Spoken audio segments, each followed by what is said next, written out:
집으로 그러지. 웃음이 안 나고 욕이 나오게.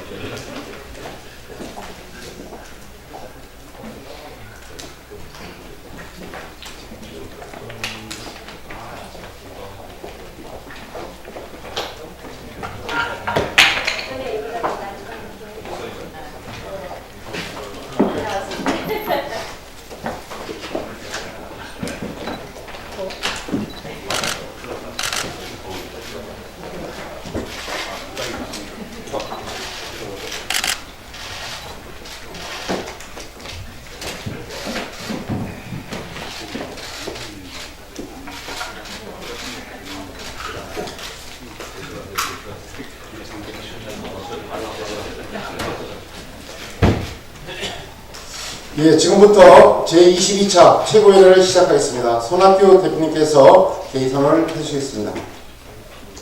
제2차 최고위원회의 속개를 선언합니다.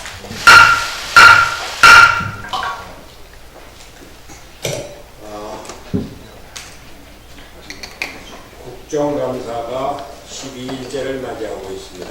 먼저 1일 국감 우수위원을 소개합니다. 11일차 1일 국감 우수위원으로는 김성식 의원이 선정되었습니다. 오늘 일정 때문에 제게 참석하지는 못했지만 김성식 의원의 활약을 소개함으로 대신하겠습니다. 기재위원회에 계신 김성식 의원은 국감 기간 동안 정부의 소득주도 성장 정책의 한계를 명확히 지적하며 정책 전환을 촉구해왔습니다. 특히 어제 11일자 국감에서는 같은 날 정부가 발표한 일자리 종합대책에 대하여 그 한계를 증명하고 실질적 혁신성장에 적극적으로 나설 것을 주문하여 경제국감을 선도하는 바른미래당의 모습을 보여주셨습니다. 또한 지난 국감에서 통계청이 2년간 소상공인 실태조사를 해놓고도 발표하지 않은 사실을 고발했을 뿐만 아니라 기재부 국감을 통해서 구조개혁과 총수요 부진에 대한 정책이 부재한 점을 지적해 주셨습니다. 정책국감과 경제국감을 주도하여 국감 우수의원으로 선정된 김성식 의원에게 축하의 말을 전하며 앞으로 이틀 남은 국감에서 더욱더 큰 역할을 해주시기를 기대합니다. 오늘 여러 가지 사정으로 최고위원들이 많이 불참을 했습니다. 하태경 최고위원은 국회 일정으로 권은희 정책위의장 국감으로 김수민 의원, 오신환 의원은 또 최입의 실장 다른 사정으로 참석을 못했습니다. 오늘 최고위원회에서 전국 장애위원장과 재정위원회 임명에 대해서 동의를 해서 장애인위원장의 한지호 선생, 재정위원장의 정형호 선생을 임명하기로 했습니다. 한지호 선생은 고대 법대를 졸업하시고 바른미래당의 서울시당 장애인위원장을 지내셨으며 지금 환경교통장애인협회 운영이사, 한빛장애인 자립생활센터 대표로 계십니다. 정형호 재정위원장은 국민의당 대협력위원회 위원장을 지내셨고 전에 민주당 사무총장, 민주당 교육연수원장을 지내시고 앞으로 두 분의 역할을 크게 기대합니다. 임명장 수행하겠습니다.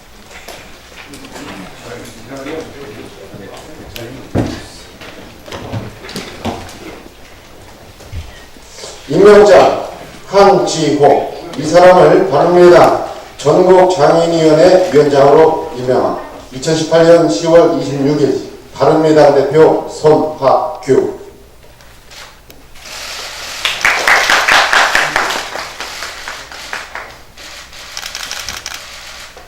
대표님 이쪽으로 좀 사진 네, 됐습니다.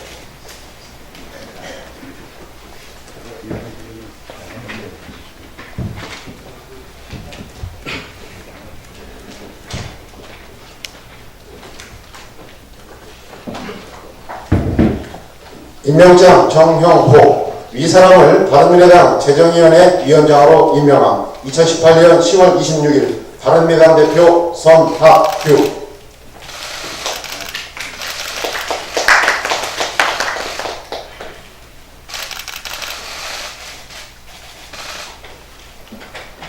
그저 두 분 간단하게 인사 말씀드리겠습니다. 방금 전국위원회 장애인위원장이라는 중요한 직책을 맡게 된 한지호입니다. 장애인위원장은 두 가지 책무가 있다고 생각합니다. 장애인 복지를 위해서 애써야 하는 장애인 인권운동가로서의 책무, 그리고 우리 바른미래당의 발전을 위해서 힘써야 하는 정당인으로서의 책무, 두 가지가 있다고 생각합니다. 저는 장애인을 비롯한 피해계층에 대해서 합리적인 정책을 개발해서 우리 바른미래당이 소외된 계층을 보듬는 따뜻한 정당임을 모든 국민에게 알리는 그런 노력을 하겠습니다. 열심히 하겠습니다. 반갑습니다. 재정위원장 임명을 받은 정용호입니다. 우리 당규하고 당규의 이 재정위원장이 해야 할 일이 이게 정리가 되지 않더라고요. 그래서 더불어민주당 재정위원장 당규를 한번 봤더니 우리도 뭐 재정위원장이 할 일이 뭐 안 쓰졌어요. 그래서 곰곰이 생각하니까 이거 우리 재정위원장을 뭐를 해야 되나 고민을 했었는데요. 어쨌든 뭐 우리 바른미래당의 현 상황이 매우 어렵고 이 상황을 참 극복하는데 우리 대표님, 우리 최고위원님들이 정말 수고하시는데요. 혹시 돈이 부족해가지고 우리가 해야 할 그런 어떤 사업을 못하는 그런 일은 없도록 재정위원장으로서 그러니까 건전한 재정을 마련하도록 노력하겠습니다. 우리 대표님 바른미래당을 정말 제1당으로 만들어 주십시오. 저도 힘써 일하겠습니다. 감사합니다. 예, 두 분 위원장님께서 아주 희망에 찬 당연한 강연을 해주셔서 감사합니다. 한지호 위원장님 수고 많이 해주시고 정형호 위원장님은 우리가 돈 없어서 일 못하는 일을 만들지 않도록 하겠다 이렇게 말씀을 하셨습니다. 그래서 좀 더 적극적으로 우리나라 발전을 위해서 일을 해주십니다. 우리나라 경제가 위기에 빠져들고 있습니다. 한국은행이 발표한 3분기 경제 성장률은 전분기 대비 0.6%로 이미 0.2% 낮춰잡은 연평균 성장률 2.7% 예상하겠는가 이런 우려가 나오고 있습니다. 반도체에만 의존하는 우리나라 경제가 먹거리 생산에서 전반적으로 회조하고 있습니다. 현대차는 3분기 영업이익이 2,889억 원으로 예상돼서 원래 예상보다 3분의 1을 기록하는 데 그쳐서 2010년 이후 최악의 기록을 보이고 있습니다. 우리 경제 전체를 보면 설비 투자는 마이너스 4.7%, 6개월 연속 마이너스이고 건설 투자는 마이너스 6.4%로 1998년 2월 이후에 금융위기 때입니다. 최저치를 보이고 있습니다. 코스피는 25일 2060.30으로 마감해서 21개월 만에 가장 낮은 수준으로 떨어졌는데 코스피 지수의 버팀목 역할을 하던 연기금마저 발을 빼고 있다고 하는 실정입니다. 사정이 이러한데 정부는 미래 먹거리를 찾거나 기업에 도움을 주기는커녕 일자리 만든다고 엉뚱한 일에 진을 빼고 있습니다. 정부가 24일 혁신성장과 일자리 창출 지원 방안을 발표했습니다.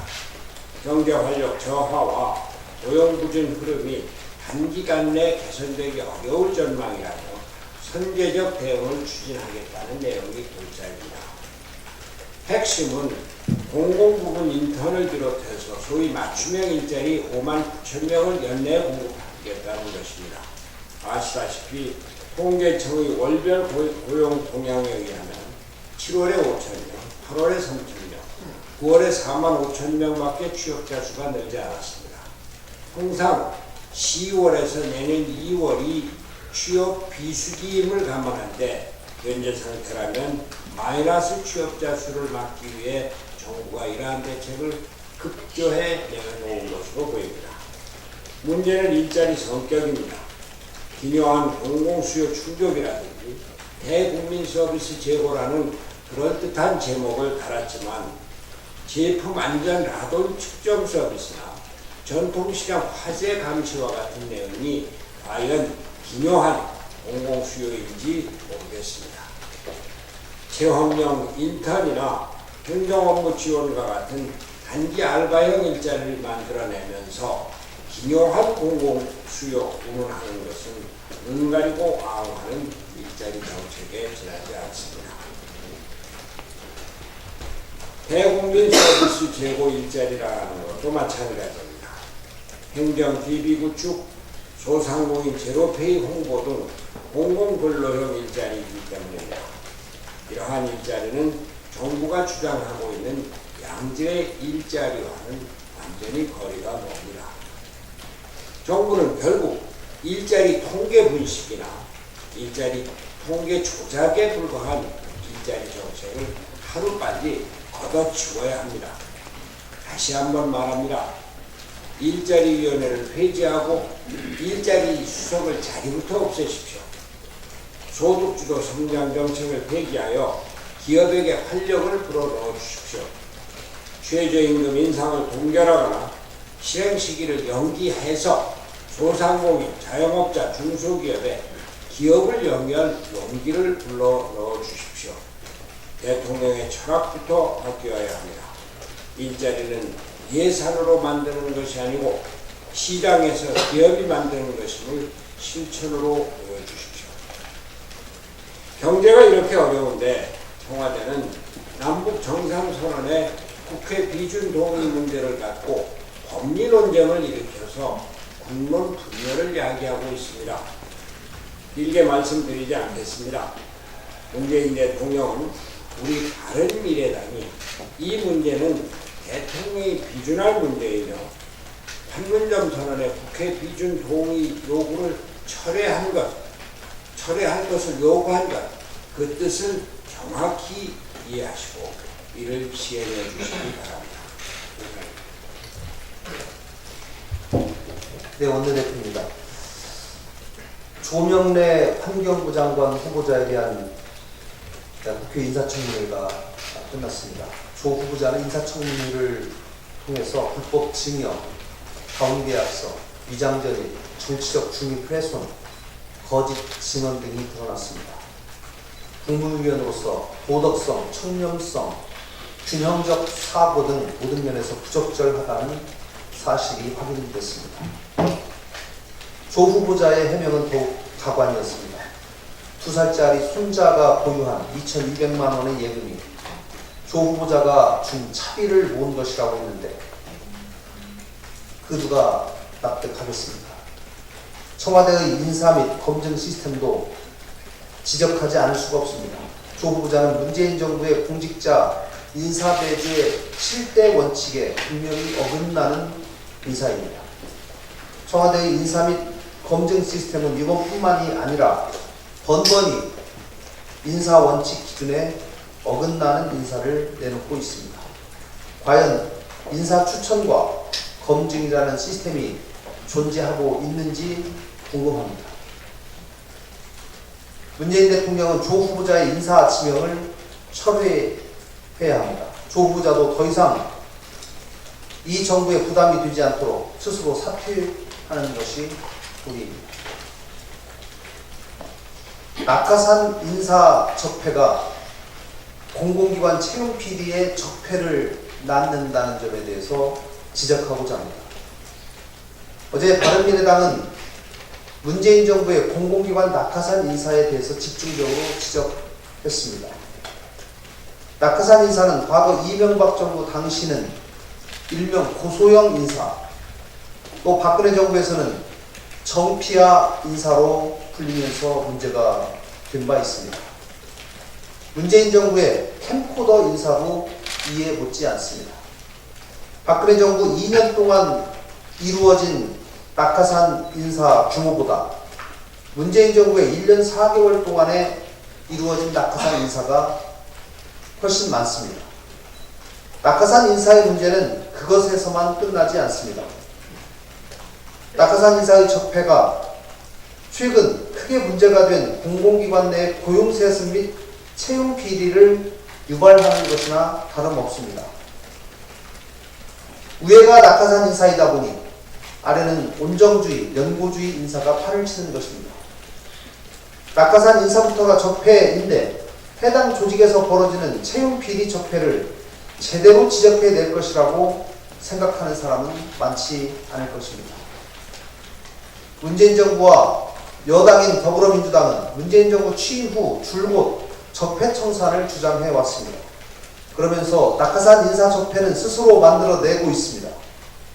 고용세습 및 채용비리 적폐는 모른 척 하고 있습니다. 모순 중에 모순입니다. 민주당은 지금이라도 공공기관 고용세습과 채용비리의 관련 국정조사에 응답해야 합니다. 문재인 정부는 낙하산 인사를 멈춰야 합니다. 이것이야말로 진정한 적폐청산입니다. 사회 정의를 가로세우는 것입니다. 대한민국의 청년들에게 공정하고 공평한 기회를 만들어주는 길이라는 점을 명심해야 합니다. 이상입니다.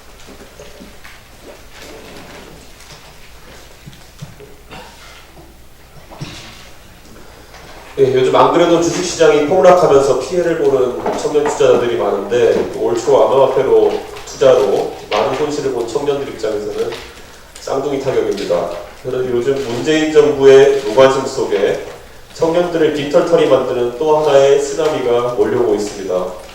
요즘 젊은 세대가 많이 투자하는 P2P 투자라고 있습니다. 대출 필요한 사람들을 심사해서 온라인상에 다수의 투자자를 연결해주는 외국에서는 상당히 활성화된 핀테크 산업입니다.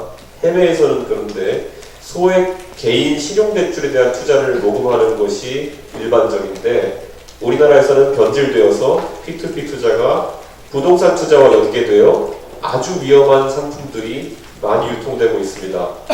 금융위원회에서 은행이나 캐피탈에서는 PF 대출에 투자하는 것을 막아놓고 사모펀드는 그것을 막아두지 않은 탓에 매달 수천억으로 우회적으로 P2P 업체를 통해서 부동산 대출이 발생되고 있습니다. P2P 업체를 통해서 프로젝트를 진행하는 시행사나 시공사 등은 은행이나 저축은행에서도 대출받기 어려운 곳들입니다. 2011년 저축은행 사태 전후로 PF 대출 규제가 강해진 이후 은행, 저축은행 등에서 조달하기 어려운 작은 빌라 짓고 투자자들에게 수익률 15% 이상을 홍보하는 위험한 프로젝트들이 풍선 효과처럼 지금 P2P 대출로 넘어와 있습니다. 그런데 벌써 심지어 일부 P2P 대출 회사는 연체율이 100%에 달하는 경우도 있습니다. 이런 투자에 젊은 청년들이 상대적 보금기의 유혹으로 같이 참여하는 경우가 매우 많습니다. 얼마 전에는 부동산 PF 회사 중에 3등하는 회사 대표가 사기로 구속됐다는 뉴스도 있고 사기 대출이나 투자금 돌려받기 등도 많습니다. 연체가 70%, 80% 넘는 회사도 많습니다. 청와대 국민청원 게시판에도 청년들의 청원이 빗발치고 있습니다. 2011년 저축은행 사태가 가져왔던 파장이 젊은 세대에게 끼쳤던 영향을 생각해 보십시오. P2P 대출은 예금자 보호도 되지 않는 상품이라서 그 위험도가 매우 큽니다. 젊은 사람들이 금융위가 부서별 가이드라인을 통일 안 하고 방치하는 사이에 젊은 세대는 비트코인에 뺨 맞고 주식시장에 나머지 한쪽 뺨을 맞고 P2P 위험 부동산 상품으로 완전 빈털터리가 되게 생겼습니다. P2P 부동산 PF 대출을 엄격하게 규제하고 P2P 대출이 원래 취지인 중금리 개인 신용대출로 이루어질 수 있도록 금융위는 신경을 써야 합니다. 안 그러면 청년들 자산 다 날립니다. 네.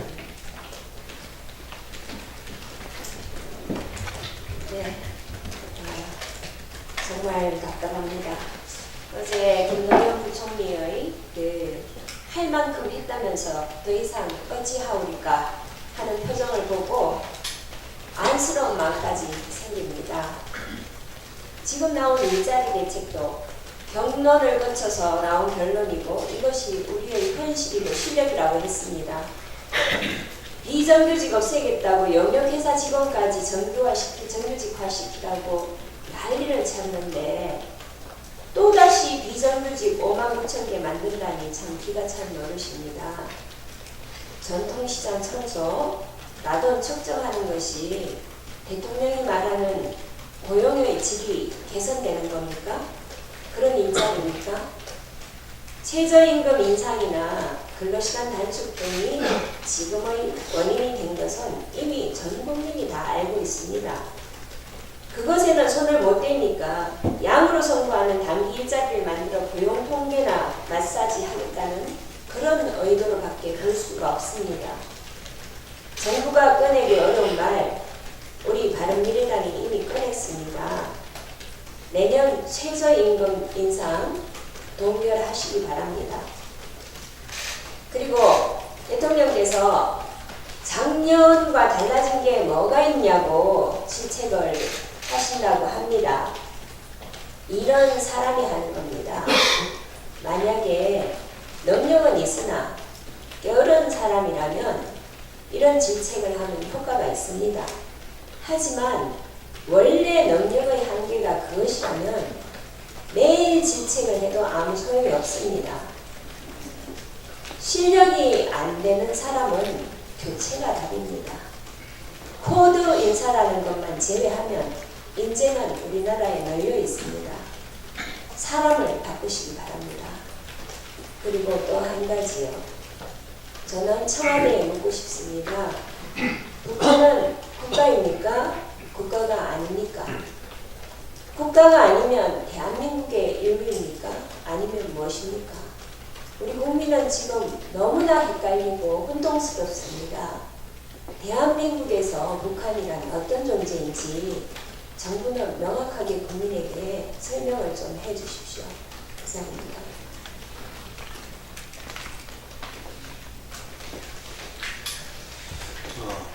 특별한